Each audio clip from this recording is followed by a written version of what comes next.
하나님 아버지의 말씀은 시편 92편의 말씀입니다. 우리가 1절부터 15절까지 길긴 하지만 이것이 내 찬양이라 생각하고 교독하는 시간 같습니다. 시편 92편 1절부터 15절입니다.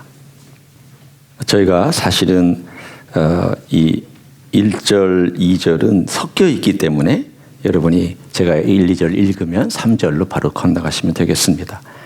지존자여 시편근과 비파와 수금으로 여호와께 감사하며 주의 이름을 찬양하고 아침마다 주의 인자심을 알리며 밤마다 주의 성실하심을 베품이 좋으니이다. 4절 읽어주십시오.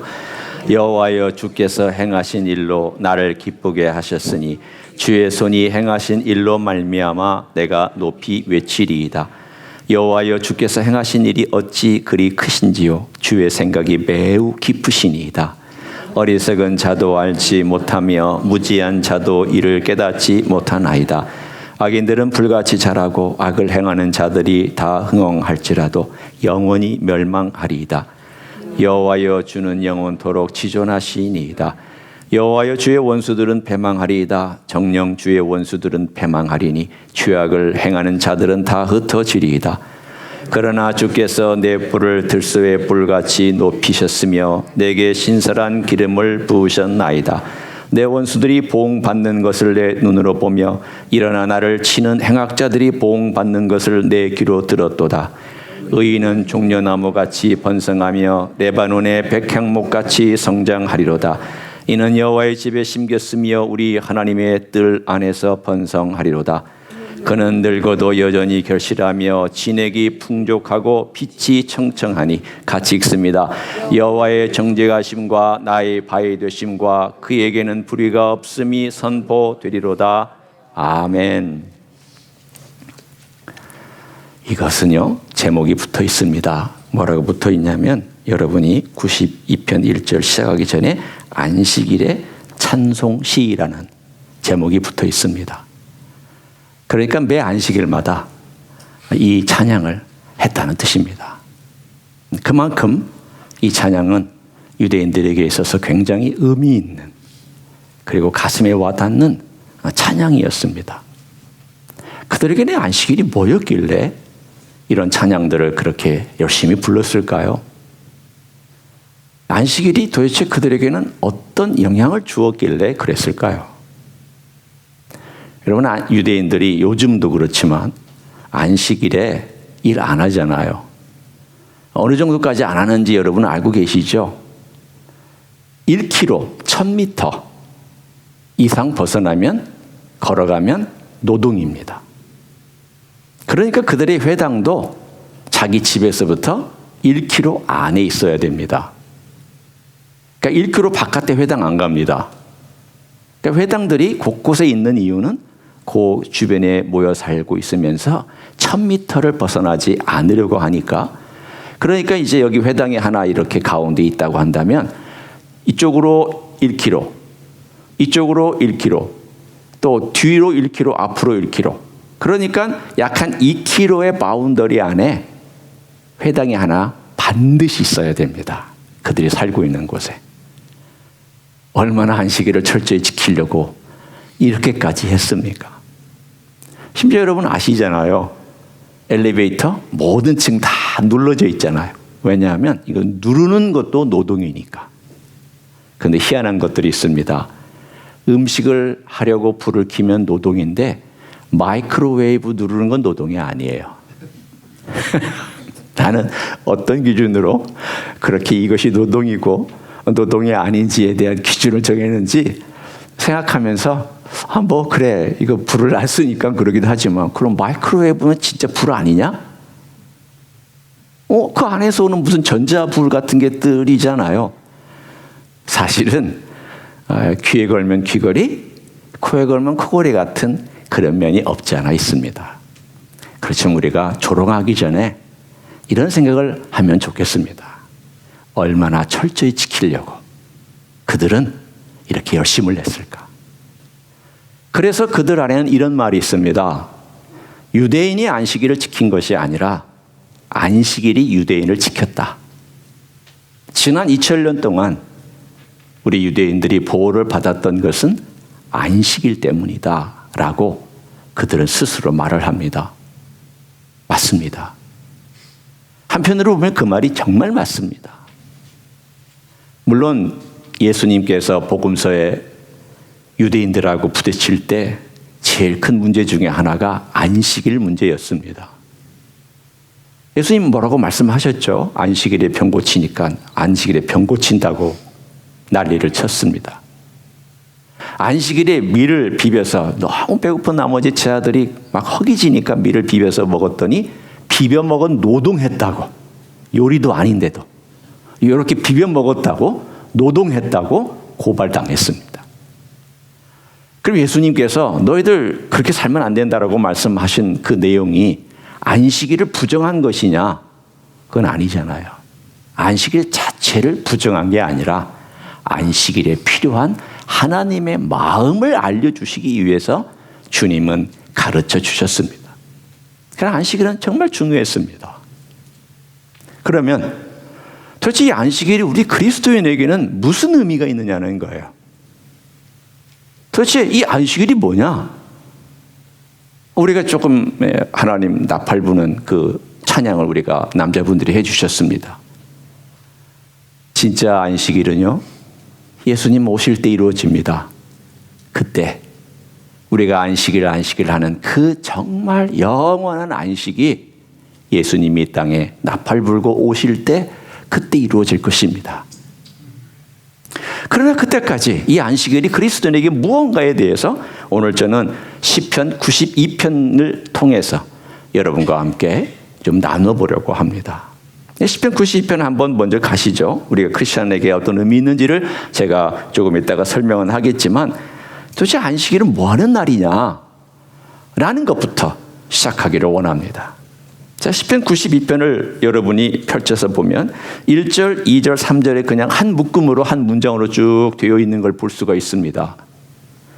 우리말의 성경에는 지존자여라고 나오고 시편금과 비파와 수금으로 여호와께 감사하며 주의 이름을 찬양하고 아침마다 주의 인자하심을 알리며 밤마다 주의 성실하심을 베푸니 좋으니이다 라고 나오죠.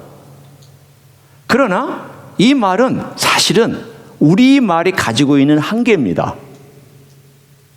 그건 어쩔 수 없는 한계입니다. 어떤 걸로 번역을 해도 그렇게 한계를 가질 수밖에 없습니다. 그 한계를 조금 뛰어넘기 위해서 제가 히브리 말 하나를 여러분에게 소개해 드립니다. 이 단어는요, 여러분이 앞으로 92편을 읽을 때마다 생각나는 단어일 거예요. 두부라는 단어하고 굉장히 비슷한 말이에요. 토부라는 단어예요. 토부. 토부라는 게 뭐냐면 좋다라는 거예요. 히브리 말로 좋다라는 말이에요. 그런데 이 단어가 맨 앞에 나옵니다. 토부하고 그 다음에 쫙 펼쳐지는 센텐스입니다. 문장입니다. 무슨 뜻이냐면 내가 안식일에 주님을 찬양할 때 와 하나님 좋습니다 이런 얘기예요. 뭐가 그렇게 좋은데요? 여러분이 와 참 좋다 할 때 어떤 때 여러분이 박수치며 기뻐하며 그렇게 환호를 지릅니까? 여러분이 정말 먹고 싶었던 음식이 딱 상 앞에 놓여져 있을 때 그럴 수 있죠? 야 맛있겠다. 또는 내가 정말 만나고 싶은 어떤 그 사람이 있는데 그분을 만날 때 막 가슴이 콩당콩당 뛰고 야 정말 좋겠다. 어쩌면 그런 거 할 때 여러분은 좋다, 좋아 그렇게 얘기하잖아요. 오늘 안식일에 이 찬양이 가르쳐주고 있는 가장 중요한 것은 뭐냐면 좋습니다. 너무 좋습니다. 뭐가 그렇게 좋은데요? 하나님을 찬양하는 게, 감사하는 게, 그리고 하나님이 얼마나 위대하신지를 제가 높여드리는 게 너무 좋다라고 이 시편 기자는 우리들에게 안식일의 가장 중요한 내용에 대해서 우리들에게 한 단어를 가지고 설명해 줍니다. 그 단어가 어떤 단어라고요? 토부. 두부하고 비슷한 토부라는 단어입니다. 여러분, 안식일은요, 가장 중요한 게 있습니다. 그것은 바로 하나님에게 집중하는 시간입니다. 하나님 중심으로 다시 우리의 삶의 리듬을 회복시켜주는 날입니다. 이게 왜 중요하냐면 하나님께서 이 천지를 창조하시고 이 천지를 지으셨을 때에 하나님께서 이렇게 말씀하셨습니다. 내가 쉰다. 너희도 쉬어라. 그러면 하나님이 쉰다라고 했을 때에 하나님이 쉰다라는 게 먼저예요. 그러니까 하나님 중심으로 내가 하나님께서 쉬셨기 때문에 내가 정말 하나님을 즐거워하고 하나님을 생각하고 그 명령을 따라서 내가 쉬어야 되겠다라고 하는 게 먼저 와야 된다는 뜻입니다. 그러면 그때 뭐 하느냐? 하나님 생각하고 하나님께 집중하고 하나님 중심의 삶으로 다시 내 삶을 재조정하고. 그래서 오늘 이 시편 기자가 말한 건 좋습니다. 너무 좋습니다. 뭐가 그렇게 좋을까요? 일주일 동안 바쁘게 살았죠. 여러 가지 일들로 머리에 굉장히 많은 것들을 생각하면서 그것을 추구하며 살았습니다. 그러다가 그날만큼은 다 잊어버리고 하나님께 전적으로 집중합니다. 그리고 가만히 앉아서 하나님이 지난 엿새 동안 나를 축복해 주셨구나. 하나님께서 나로 하여금 여기까지 올 수 있도록 도와주셨구나. 그리고 나에게 좋은 식구들 주셨구나. 하나님이 이렇게 나와 함께 하셨구나. 이것들을 다시 한번 생각해 보라는 거예요. 다시 떠올리면서. 그리고 나서 우리의 삶을 재조정하라는 시간입니다. 그럴 때는 먼저는 하나님 중심으로 돌아가는 것이고요. 두 번째는 하나님 중심으로 돌아가야 우리의 삶의 리듬이 다시금 재조정되고 살아나기 시작을 합니다. 이 원리를 알았기 때문에 이 시편 기자는 그것을 강조하고 있습니다. 그러니까 뭐가 좋은가 하면 이제 여기에 나와 있는 걸 제가 1절부터 3절까지를 다시 한번 반복하면은요. 여호와께 감사하는 것이 좋다. 주의 이름을 찬양하는 것이 좋다. 그리고 아침마다 주의 인자하심을 알리는 것이 좋다. 밤에는 주의 성실하심을 또한 선포하는 것이 좋다. 네 가지가 좋다라고 얘기하고 있습니다.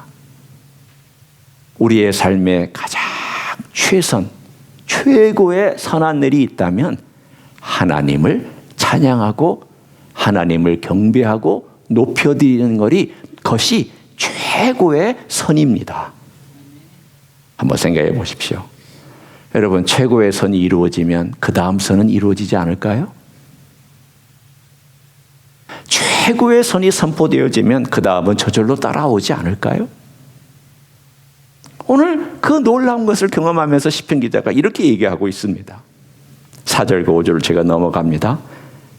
여호와여 주께서 행하신 일로 나를 기쁘게 하셨으니 주의 손이 행하신 일로 말미암아 내가 높이 외치리이다. 또 외친다고 그랬습니다. 5절에 여호와여 주께서 행하신 일이 어찌 그리 크신지요 주의 생각이 매우 기쁘시니이다. 하나님을 생각하고 나니까 너무 깊고 오묘하신 것들 때문에 하나님을 찬양하지 않을 수 없는 이 고백을 합니다. 그리고 나서 그가 갑자기 6절, 7절 그리고 9절에 이런 표현을 씁니다. 한번 보십시오. 어리석은 자도 알지 못하며 무지한 자도 이를 깨닫지 못하나이다. 7절 악인들은 불같이 자라고 악을 행하는 자들이 다 흥황할지라도 영원히 멸망하리이다. 도대체 여기서 무지한 자는 누구며 어리석은 자는 누구며 악을 행하는 악인들은 누구를 지칭하고 있을까요? 안식일과 같이 곁들여서 생각한다면 하나님 중심으로 안 살고 자기 원하는 대로 자기 중심대로 그냥 쭉 살아가는 사람들을 향하여 말하는 것입니다. 좀 더 쉽게 얘기하면 이런 뜻이죠. 너 안식일에 네 하고 싶은 거 다 했구나. 그리고 하나님 높여드리는 일은 전혀 하지도 않고 있구나. 그런 삶을 살아가는 사람들은 어떤 결과를 맞이할 것인지에 대하여 시편은 말하기를 그 사람은 결국 멸망할 것이다라고 이 시편 기자는 우리들에게 말씀합니다. 그런데 반대가 있습니다. 그 반대는 뭐냐면 오늘 여러분이 읽으면서 정말 은혜 받았던 구절들입니다.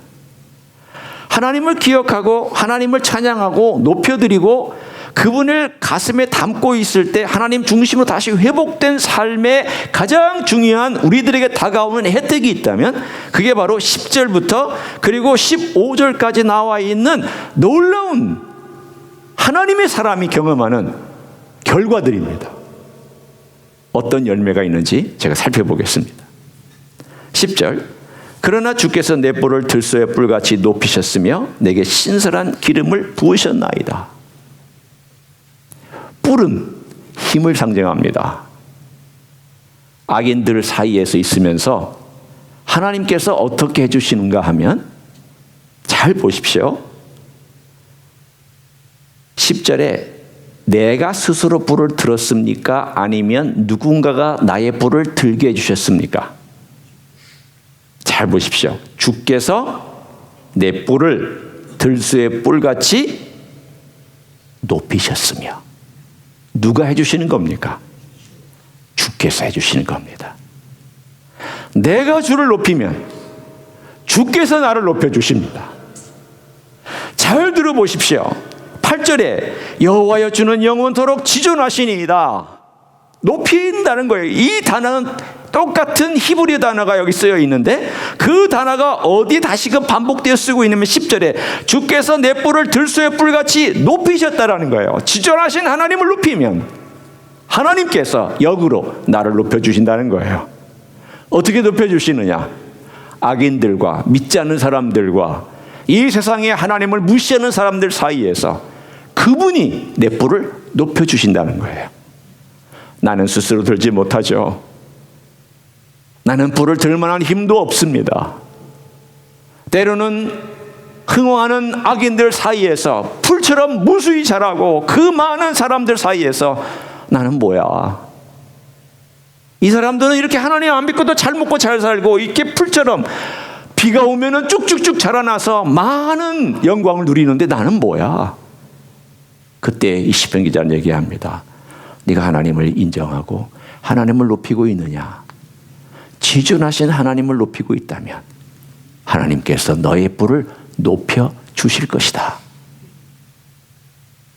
안식일에 이것을 계속 들려줬습니다. 사람들에게. 두려워하지 마십시오. 성도들이여, 이 세상에 살다가 때로는 지치고 어려울 때 꼭 기억하십시오. 하나님을 묵상하고 생각하십시오. 다시금 하나님을 높이고 그 이름을 부르십시오. 우리 그리스도인들은 우리 주님 이름을 높이고 그분의 이름을 계속 부르십시오. 그러면 때가 되면 주께서 여러분의 뿔을 높여 주실 것입니다. 이게 매 안식일마다 성도들이 노래하며 기도했던 내용이었습니다. 심지어는 내게 신선한 기름을 부으셨습니다. 소생시켜 주신다는 뜻이죠. 그것뿐만이 아닙니다. 12절에 보면 종려나무같이 번성하며 레바논의 백향목같이 성장하리로다. 이 종려나무는 여러분이 가끔 드시는 그리고 열악한 환경에서 잘 자라는 이 야자 열매를 생산해내는 종려나무입니다. 여러분이 이렇게 이만한 우리 교회 냉장고에도 있습니다. 드시고 싶으신 분은 냉장고에서 꺼내 드셔도 됩니다. 프리입니다. 그 데이츠라고 얘기하는 야자 열매를 맺는 그 종려나무가 이스라엘에 많았는데 특별히 메마른 곳에서도 잘 자랐고요.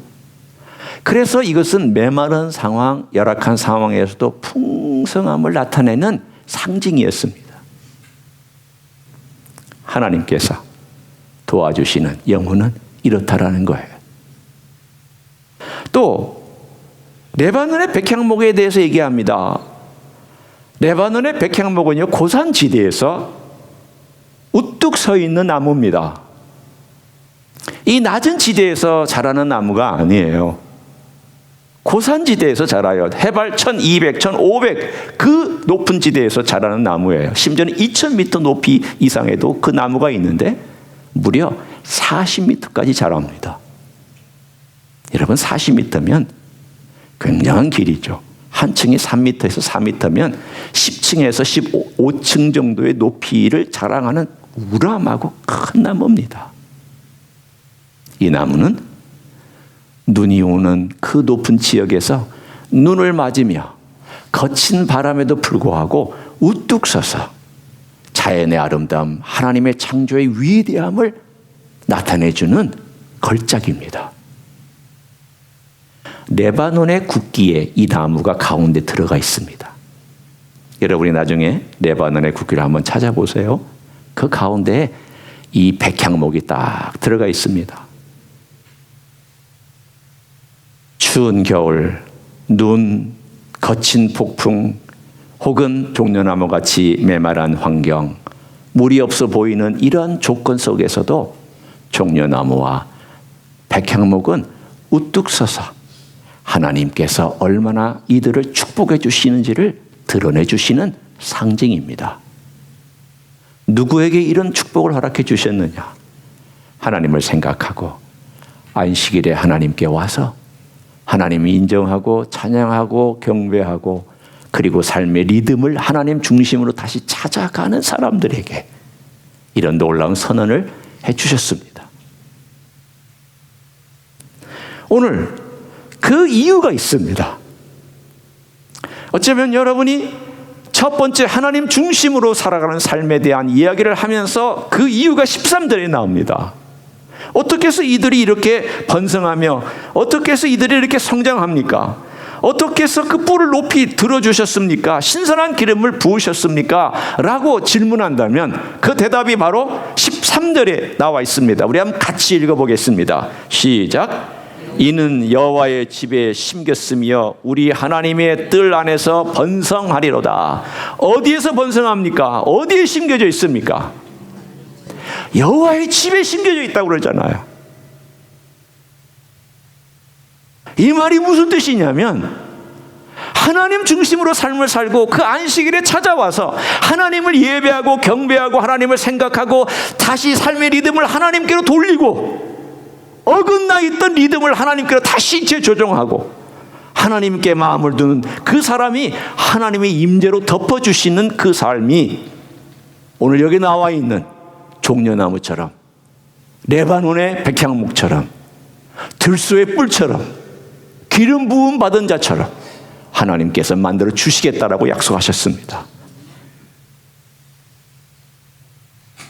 성도 여러분, 이 주일을 무시하시면 안 돼요. 그런 의미에서 안식일을 무시하시면 안 돼요. 어떤 의미로는 정말 중요한 핵심이 담겨 있습니다. 자, 그러면 이제 제가 그러면 이 안식일하고 우리가 믿고 따라가는 주일하고는 무슨 관련이 있습니까? 라고 질문하실 수 있습니다. 솔직히 얘기하면 성경적으로 안식일은 주일이 아닙니다. 어떤 분들에게는 쇼크가 될 수도 있겠죠. 그리고 나중에 저를 찾아와서 저에게 토론을 요청하시는 분도 혹시 있을 수 있습니다. 성경에서 안식일이 주일이라는 말 없어요. 그리고 그렇게 지키지도 않았습니다. 제가 지금부터 역사적으로 설명해 드립니다. 처음 유대교에서 예수님을 믿다가 그리스도교, 우리 기독교로 돌아온 분들이 모임을 가졌을 때 안식일은 안식일대로 지켰고요. 그리고 주일날 모였습니다. 그럼 그들에게 주일날이 언제였냐면 토요일날 저녁 시간부터 주일날 저녁 시간이었습니다. 그러면 그들은 주일날 뭐 했냐? 일했습니다. 우리가 쉬는 날이 아니어서 일도 하고 노동했습니다. 그럼 언제 모였느냐? 어쩌면 유대인들은 토요일날 밤에 모였을 거고요. 그것이 퍼져나가면서 로마 세계로 쭉 퍼져나갔을 때에 로마 사람들은 주일날 저녁에 모였을 것입니다. 여러분 유두고 기억하시죠? 유두고는 뭐한 사람이죠? 졸다가 떨어져서 죽었다가 살아난 사람이죠. 이런 사람은 잘 기억하시더라고요. 또 밀레드에서 바울이 사람들을 불러서 말씀하고 떡을 뗄 때라고 나오는데, 그때가 언제냐면 아마도 주일날 저녁 때였을 겁니다. 그러니까 주일날 열심히 일한 이 젊은 청년이 수고하고 애쓰고 땀 뻘뻘 흘리고 그냥 낮이 열심히 일하다가 이제 밤이 되자 우리 바울 선생님이 말씀을 전한다고 하니까, 또 성찬식을 한다고 하니까 열심히 달려와서 거기 딱 앉았습니다. 오니까 벌써 사람들이 꽉 차가지고 어디 자리밖에 없었냐면 창가 옆에 걸터앉는 자리밖에 남지 않았습니다. 거기 걸터 앉았는데 바람은 솔솔 불어오고 말씀은 조곤조곤 들려오는데 이 자장가처럼 들리는 거예요. 그래서 꾸벅꾸벅 졸면, 앞으로 졸면 좋은데 어떻게 졸았을까요? 졸다가 뒤로 넘어가 버렸습니다. 여러분 그럴 때 있죠. 졸다가 할 때가 있잖아요. 여러분들도 졸아보신 경험이 있으니까. 저도 그런 경험이 있습니다. 꾸벅꾸벅 졸다가 앞으로 졸면 괜찮아요. 뒤로 혹 넘어가면 이상한 소리도 나고 그렇습니다. 완전히 몸이 떨어져가지고 죽었습니다. 그러다가 바울이 내려가서 그를 살려줬죠. 그때가 언제냐면 바로 주일날입니다.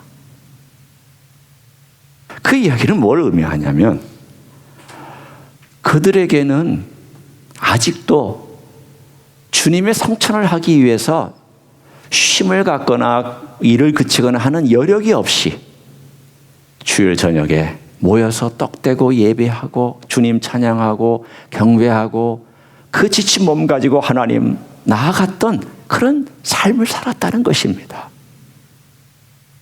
우리보다 훨씬 열악했습니다. 그들은 쉽지 않은 삶을 살았습니다. 우리처럼 준비할 시간 없습니다. 이러다가 정신없이 달려와서 그 시간에 하나님 말씀 들으며 떡을 떼며 찬양하며 기도하며 그렇게 살았습니다. 그러나 그걸 안식일이라고 하지 않았습니다. 주의 날이라고 했습니다. 그리고 그런 이야기가 300여 년 동안 진행되고 있다가 콘스탄티누스 대제 때 한 번 공휴일로 정했다가 그것이 그 직후에 공휴일로 정해졌는데, 주일날.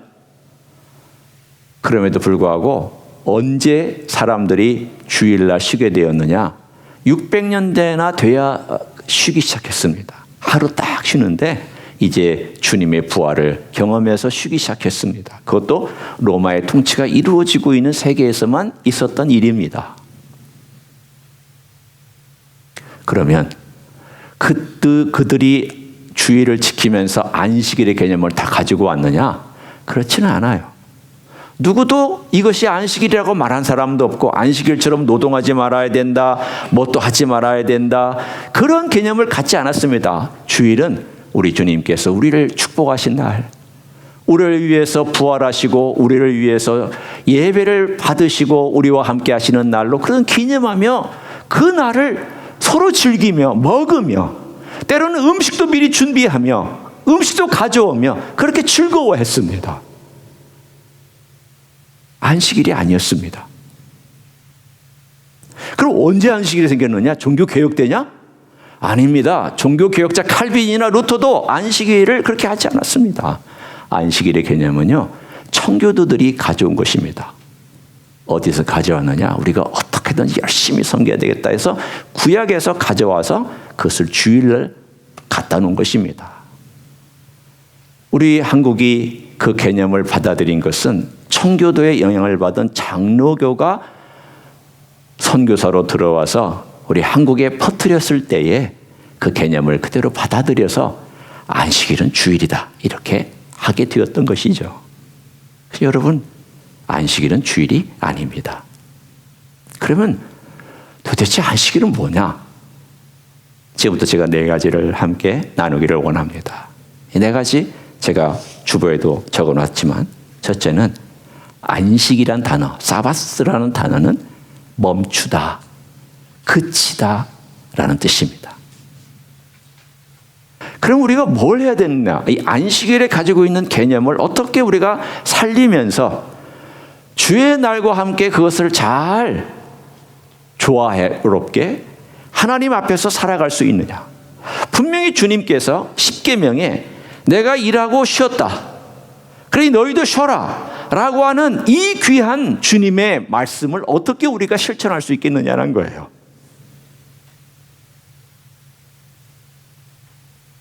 멈춰야 됩니다. 언제 멈춰야 되느냐? 일주일에 하루를 정해서 멈추는 시간이 필요합니다. 그날이 주일이 돼도 괜찮습니다. 그날이 토요일이어도 괜찮습니다. 그날이 소방관이나 경찰서에서 일하는 사람이나 혹은 간호사 같은 사람은 주중에 쉬는 날일 수도 있습니다. 어느 정해진 날이 아닙니다. 주님은 말씀했습니다. 내가 율법을 완성하러 왔다. 그리고 주님 율법을 완성해 주셨습니다. 그리고 완성해 주셨기 때문에 이제는 우리는 주님 안에서 자유롭게 지킬 수 있는 그러한 자유를 부여받았습니다. 그렇다면 우리가 뭘 해야 되느냐? 두 가지 정신을 늘 잃지 마십시오. 하나님 중심으로 어떻게 하면 돌아갈 수 있느냐? 또 하나는 그 하나님 중심을 통해서 내가 어떻게 삶의 리듬을 회복하느냐? 이 두 가지의 가장 중요한 게 안식의 개념입니다. 그냥 쉬는 게 아니라 하나님 중심으로 돌아가는 것과, 그리고 하나님 중심으로 돌아가는 걸 통해서 내 삶의 리듬이 다시 회복되는 것, 이 두 가지가 안식의 개념이라면 이걸 어떻게 내가 실천하며 살 수 있느냐? 일단 일하는 것을 멈출 수 있는 시간이 중요합니다. 그리스도인에게 있어서 그런 시간이 언제쯤 될까? 제가 한번 이렇게 조용히 혹은 제안을 드리고 싶습니다. 토요일 날 저녁 6시부터 주일 날 저녁 6시까지를 여러분의 삶의 안식일로 잡을 수 있습니다. 주일이 겹치죠. 또 나는 토요일 날 하루 전체를 나는 안식일로 해서 주일 날 오전까지, 토요일 날 오전부터 주일 오전까지를 나는 안식일로 정하겠다. 그러면 그날에는 가능한 한 일을 안 하는 거예요. 멈춰야 됩니다. 일하는 걸 멈추셔야 돼요. 수고하는 걸 멈추셔야 돼요. 바쁘게 돌아가면서 내가 열심히 일했다는 거 멈추셔야 돼요. 그 멈추는 것이 가장 중요한데, 여러분 왜 중요하냐면 여러분이 일을 안 하셔도요 세상 잘 돌아갑니다. 여기는 이제 은퇴하신 분들이 많으셔서 이 말이 별로 그렇게 와닿지는 않으실 거예요. 내가 은퇴하고 났더니 세상 잘 돌아가더라.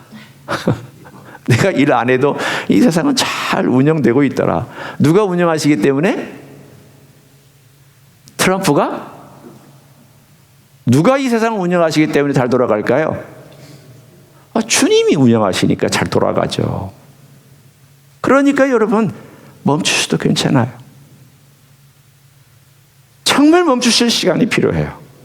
그러면 이 멈춰서 뭐 하느냐? 쉬셔야 됩니다.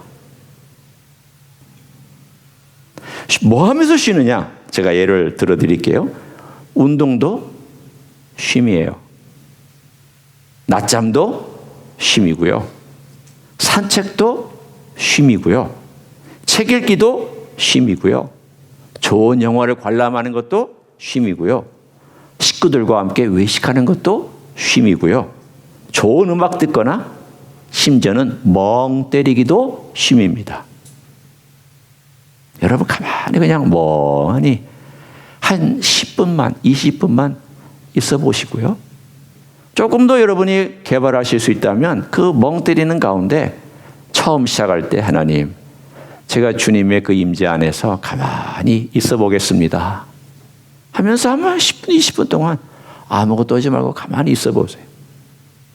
저는 어떤 때 말씀을 준비하다가 그냥 책상에 앉아가지고 다리 쭉 뻗고 가만히 그냥 이렇게 눈 뜨고 이렇게 가만히 쳐다보고 있을 때가 있습니다. 그냥 가만히 있어요. 뭐 특별하게 무슨 생각하는 것도 아니에요. 그냥 뭐 특별하게 내가 무슨 말씀을 가지고 막 묵상하고 통찰력을 막 위해서 기도하고 중얼거리고 하지도 않아요. 그냥 가만히 있을 때가 있어요. 근데 여러분 놀랍게도 제가 멍 때리고 가만히 있고 나서 좋은 생각들이 막 떠올라요. 여러분, 하나님께서 우리 몸을 그렇게 만들어 놓으셨어요. 하나님의 창조 원리가 그래요. 너희들 제발 머리 좀 쉬게 하라. 하루 종일 바쁘게 살지 말고 좀 스탑하고 내 안에서 좀 쉬어라. 내가 쉬도록 하지 않았느냐. 내 원리가 쉬는 거다. 그 쉬는 시간을 24시간 가지면 너무 좋죠. 세 번째는 즐거워합니다. 지금 이 92편의 이야기는요, 하던 일을 멈추고 안식일에 와서 쉬면서 찬양하고 경배하고 또 자기들끼리 막 얘기하고 자기들과 함께 준비된, 그들은 미리 준비해 놨죠. 음식도 먹고. 이게 안식일의 개념이었어요. 얼마나 즐거운 시간이에요. 그걸 위해서 우리가 뭘 할 수 있냐면 이런 것들이 있죠. 뭐 춤 좋아하시는 분은 춤 추셔도 돼요. 세상 막 이런 춤 말고 게임 하셔도 괜찮아요. 즐거운. 또 가족 모임을 가셔도 괜찮고 미술관에 가셔도 괜찮고 또는 박물관에 가셔도 괜찮아요. 그러나 중요한 건 뭐냐면 내가 쉬면서 내 인생 하나님이 주신 이 선물을, 내 시간을, 내 건강을, 그리고 하나님께서 나에게 주신 이 모든 것들을 즐기는 거예요. 여러분 자신은 하나님의 선물입니다. 하나님이 여러분에게 시간도 주신 거 선물로 주셨고요. 여러분의 재능도 선물로 주셨고 여러분의 관계도 선물로 주셨고 다 선물로 주셨어요. 너무나도 멋진 선물이에요. 우리가 만일 이 선물을 누릴 수 있고 인정할 수 있다면 그 누리는 가운데 하나님을 더 발견하실 거예요. 네 번째는 제일 중요한 겁니다. 하나님을 묵상하는 시간을 가지십시오. 하나님을 침묵 가운데 만나는 시간을 가지십시오. 주일날 이 자리에 11시, 저희는 10시 55분에 예배를 시작하잖아요. 그럼 미리 와서 한 10분 정도라도 가만히 눈 감고 뭐 꼭 기도를 하시지 않아도 괜찮아요. 하나님 아버지 앞에, 아버지, 제가 아버지 앞에 왔습니다. 오늘 하루 주님의 날이고 또 저의 날입니다. 그리고 공동체의 날입니다. 주님, 제가 주님 앞에서 가만히 있고 싶습니다. 미리 와서 10분이고 한 15분이고 20분이고 하나님 앞에서 침묵하며 있는 이 시간이 바로 안식이에요. 같이 예배하는 이 시간도 안식이죠. 공동체에 모여서 같이 식사하는 것도 안식이죠. 그리고 같이 함께 차를 마시는 것도 안식이고 집에 가서 가만히 있는 시간도 안식이고요. 여러분, 이 안식이 회복된 사람들의 삶이 어떤 삶인가에 대해서 말씀했잖아요. 종려나무 같다고, 레바논의 백향목 같다고, 그 사람은 들소의 뿔 같다고, 그 사람은 기름 부음 받은 자 같다고, 이 세상에 줄 수 없는 놀라운 것들이 있다고. 생각해 보십시오. 그 나무가 어디에 심겨져 있냐면 하나님의 궁전에, 하나님의 뜰에, 하나님의 여호와의 성전 앞에 심겨져 있는 나무. 그러면 누가 그걸 돌보냐면 하나님이 돌봐주시는 거예요. 그 뿌리에서부터 하나님께서 수분을 주시고 그 위에서부터 하나님이 빛을 주시고 그 나무를 누가 가꾸냐면 하나님께서 직접 가꿔주세요. 어떤 사람에게? 여호와의 뜰에 뿌리를 내린 사람에게.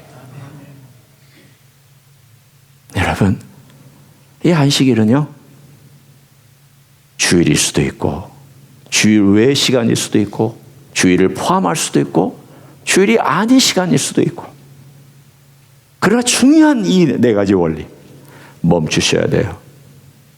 쉬셔야 돼요. 그리고 기뻐하셔야 돼요. 즐거워하셔야 돼요. 누릴 수 있으셔야 돼요. 그리고 마지막으로 하나님이 누구신가를 틈틈이 생각하셔야 돼요. 틈틈이. 이 네 가지 중에 하나라도 빠지면 안식이 아닙니다. 여러분, 우리가 하나님을 좀 더 배우고 누리기 위해서 이 안식의 멋진 그림이 여러분 삶 속에서 누려지면 좋겠습니다. 좋아하셔도 돼요. 여러분, 크리스찬은요 많이 웃으셔도 되고요, 많이 즐기셔도 돼요. 그리고 심지어 남들이 볼 때 아니 크리스찬이 그런 것도 해? 라고 할 정도로 하셔도 돼요. 하나님이 여러분 중심에 계시다면, 우리 주님이 여러분 중심에 계시다면 맛있는 거 드셔도 괜찮아요. 멋진 곳에 가셔도 괜찮고요, 좋은 음악 들으면서 춤추셔도 괜찮아요. 좋은 분들 만나서 교제하셔도 괜찮아요. 주님이 나의 주님이시기 때문인 줄 믿습니다. 그런 놀라운 삶을 살아가시고 풍성한 삶이 되시길 예수님의 이름으로 간절히 축원합니다. 기도하시겠습니다.